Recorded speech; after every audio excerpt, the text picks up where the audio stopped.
Simada akhir modaba Igogo oromo maluku Kosilada mandira malantaba Haleli haleli re taramir ki kajel re Haleli haleli re paramir ki kajel re Haleli halella ka shakun jeli takka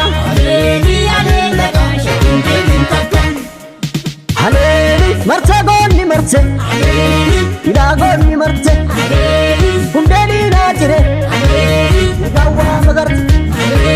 wetta hamna dera abdi kulle vera halella ka shakun jeli takka Kibairan Hawairan shakun jeli takka Bahairan shakun jeli takka Hikairan shakun jeli takka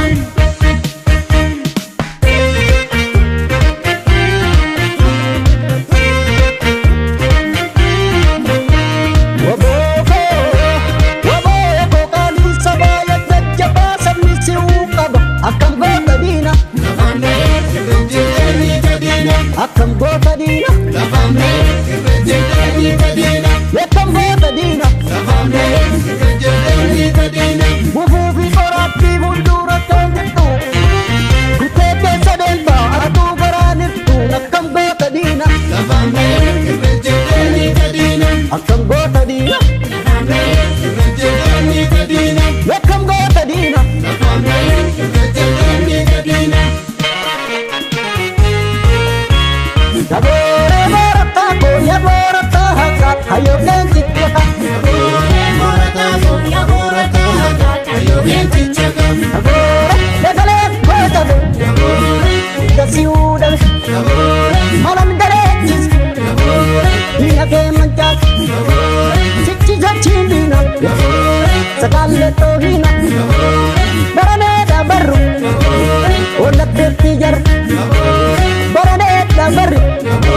Rabon tertiger Labore borotako yambabor Umabasu fanora Labore borotako yambabor Umabasu fanora Yambabora Umabasu fanora Yambabora Umabasu fanora Yambabora Umabasu fanora Yambabora Umabasu fanora Yambabora Umabasu fanora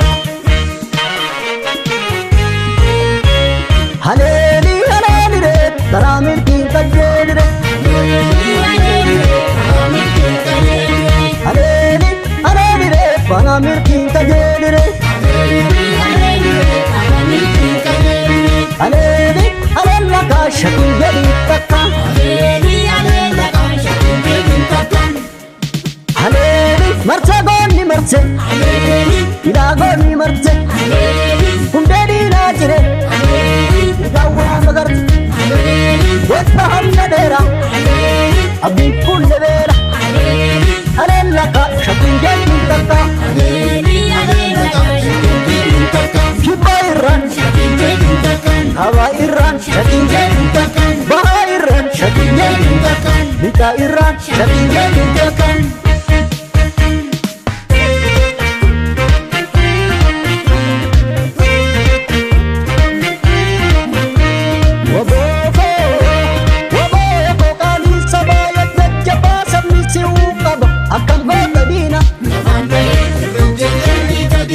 Akam gota dina Lafame Rejeni tadina Yakam gota dina Lafame Rejeni tadina Wufufi korappi mundura tongitu